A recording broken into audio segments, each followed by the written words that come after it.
Alright, so let's attempt to pick up where I stupidly hit escape and left off with our rough lines that you could have possibly clicked on and renamed. There, we'll just call them lines. Their opacity is set to 100. Over here on the top left, this is our zoom, hence it's a magnifying glass. If you come down here to the zoom options, or the tool options, it will show you can zoom out, you can zoom in. If you hold it over your thingy, you'll see either the plus or the minus, depending on what you have it set to. You can also just zoom via this fun little bar. You can use any of these little presets. Oh, it just zoomed for me. Resize window to fit, zoom on window. Don't worry about these two. We're just using zoom. Goodbye, drawer. Where shall we start? Let's start on his eyeball. I'm going to grab this with both of my fingers and zoom it so I can get just his eyeball on screen. If you put two fingers from the same hand next to each other, like I use my middle finger and my ring finger, and touch the screen with both of them, you can drag the screen around. You could also use this hand. I believe that's the grab tool.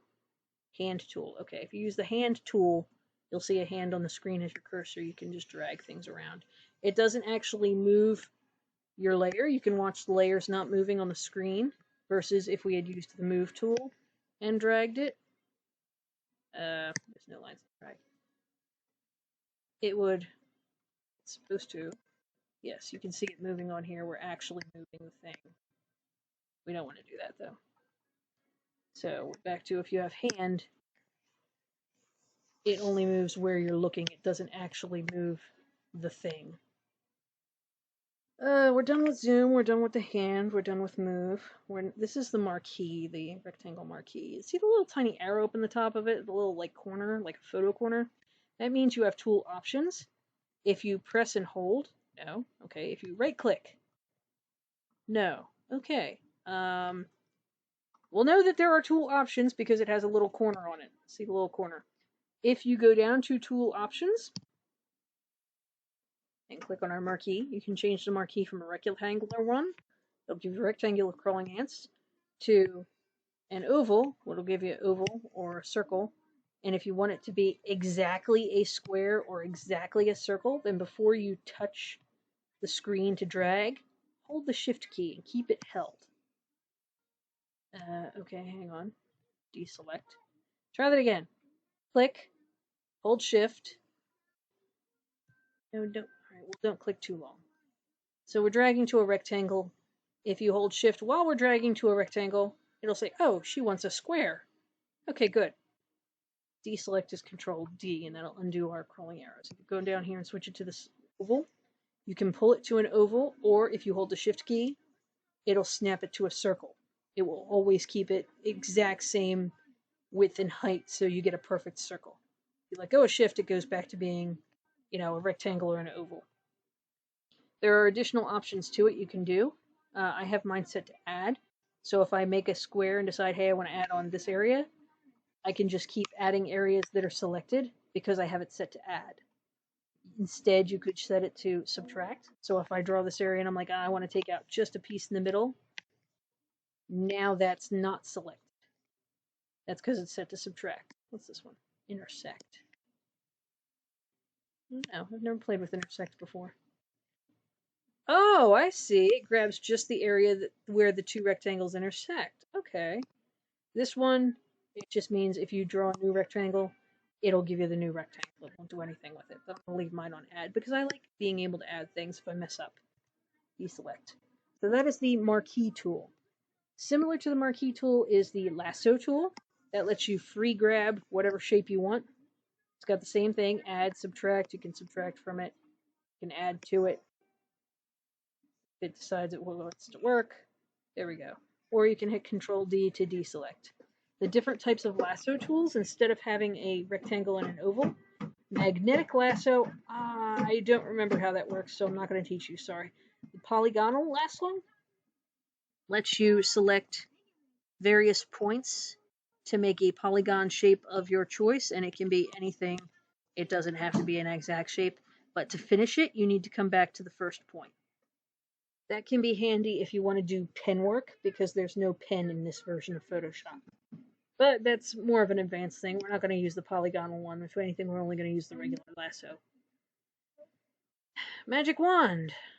We're on the rust level, right? It will grab anything of a certain color. Excuse me. It's grabbing really messily right now, and I think I can show you why. Let me turn the opacity on this back up so I can finish explaining. So it should grab all of the pink. It's like, nah, I'm just going to grab this one particular shade of pink in the shadowy eye. That's because I have the tool options set to really low. Don't worry about these three. I don't know how they work. This is the same: new, add, subtract, intersect. The tolerance you may want to mess with. So if we want to grab all of this pink, we might want to set it to like a tolerance of 50. Maybe more than 50. Oh, there we go. It'll grab more of the stuff. I don't know what Max is watching. Sounds something Hispanic. If you set this to lower, yeah, 5 looks good. Okay. Then it won't grab, maybe it'll grab 3 pixels. It's whatever color it has grabbed. If it has something that's the same color, it'll grab the same color that it's touching. It won't grab the same color if the same color's over here. You'd have to have yeah, 500's good. You'd have to have the tolerance. Oh, 255. Okay, I didn't know it had a cap. Set the tolerance real high. Oh, look at that. It grabs the whole. Oh, because 255 colors. Okay, so maybe we'll go like 100. Deselect, and let's see what we can grab in the eye. Oh, wow. It grabs a whole lot of almost any. Max! Grabs anything almost white that we were touching. If you grab stuff inside, it'll add those colors to it. So that's how that works. We don't want 100, though. We probably only want that set at 10. If we need to use it, you'll see. I don't know what the eyeball is. Red eye removal, never learned how to use it. Spot healing, never learned how to use it. Smart brush, never learned how to use it. Clone stamp, that's an advanced tool I can teach you, but it's going to have to be a different day. Smudge, same thing, different day. Sponge, same thing, different day. Today we want the brush tool, the eraser, the paint bucket, the eyedropper, maybe the text. Pencil is pretty much just brush, but it does by pixel. We could use, yeah, we'll go over all 8 of these guys. This is the, yours probably won't be set to rectangle. Yours will probably be set to rectangle, maybe line. These shapes are what it will draw, and it will save it as a, I don't know what they call it. Anyway, let's say you want to draw a rectangle. It'll make it its own layer, and this little icon in the corner means you can't directly interact with it. Don't think? Oh, apparently you can. You're not supposed to be able to directly interact with it. You can't, like, select part of it. You can't select it at all, because it'll say the shape must be simplified before proceeding. Do you want to simplify? No, not right now. We'll come back to that later. If we did a shape, let's go back to black. This one, the 100 pixels is how rounded this edge would be. So if we changed it to, say, 10 pixels, you can see the rounded edge is a lot narrower. I like my 100 pixels. That's what I use for comment boxes on the zine. Oh no, don't close, don't close. I just meant to get rid of those guys. Ovals, same thing. You can do, if you hold shift in the middle, it'll snap back to a circle or an oval. You can probably do that with square too. I wasn't even paying attention. So rectangle, hold shift, get a square. Yeah, okay. Does it work like that with this guy? Ah, it does. It makes it a square. That's really cool. Okay, oval, polygon. You can set how many sides you want your polygon to have. Mine is set to 3, so I'm going to get a triangle. You could change it to, I don't know, 7. Let's see what we get with. Oh, that's nice. It's a heptagon? Septagon. Nonagon. No, it's, I don't remember. 9's a nonagon.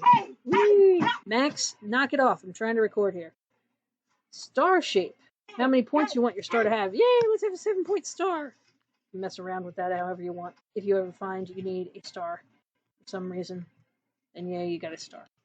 Lines. Make a line. This is how thick the line is. You want to change it to a thinner line. You want to change it to a really thick line. Oops. Really thick line. That changes the thickness of your line. So I'm going to put you guys away.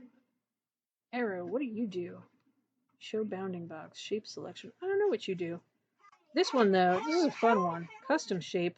Lets you pick from a whole bunch of custom shapes. You can go through these guys, or if you click where it says default, that little arrow there, all these fun things. And I click on all.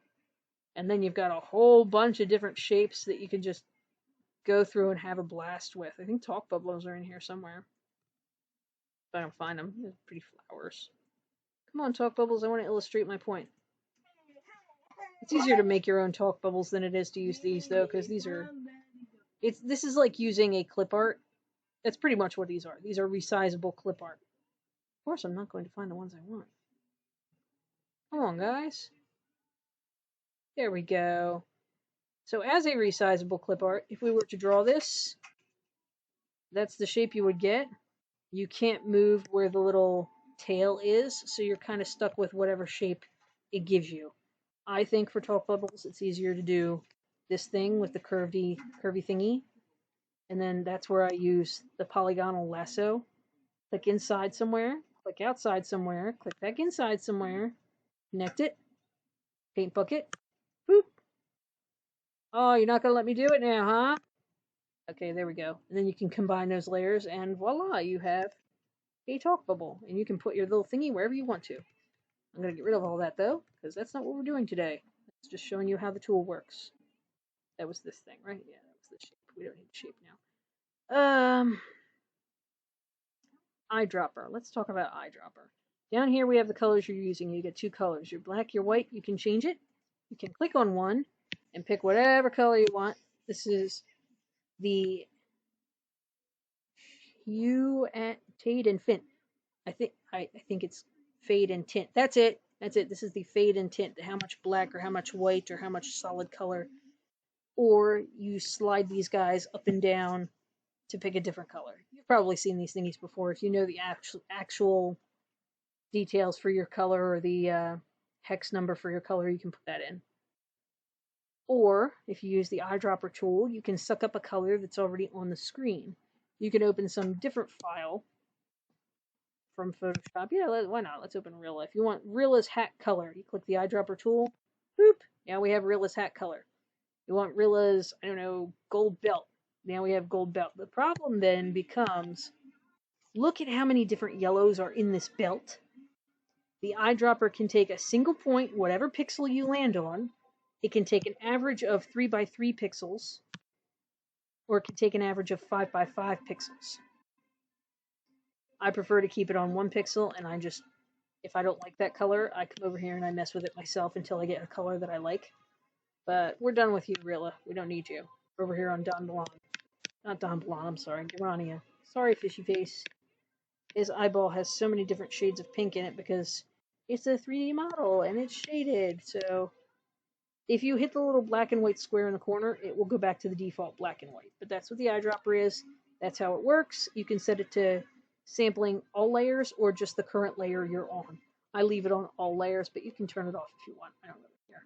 Pencil tool is just you draw with a pencil. It gives you a 1 pixel line unless you change it to be, I don't know, a 100 pixel line, and then you get a slightly bigger pencil. Don't use pencil that much unless I'm helping Sam with art. Text. Oh, look, it's the Knight's font. Gives you a crawling ants line where you can, oh, that's really big.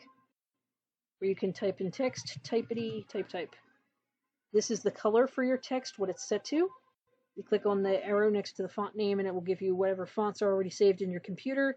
I probably am going to have to send you a crap ton of fonts. I had to send Oliver a bunch of fonts. But maybe you'll never use fonts in Photoshop, so it won't matter. This is the size of the font. Now, if we had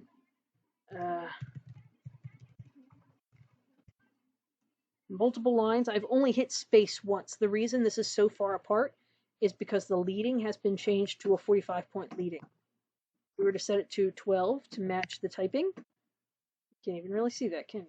Let's change it to something we can see. Come on, pick a color, please. Thank you. I appreciate it. Oh my goodness. It's being stupid. Anyway,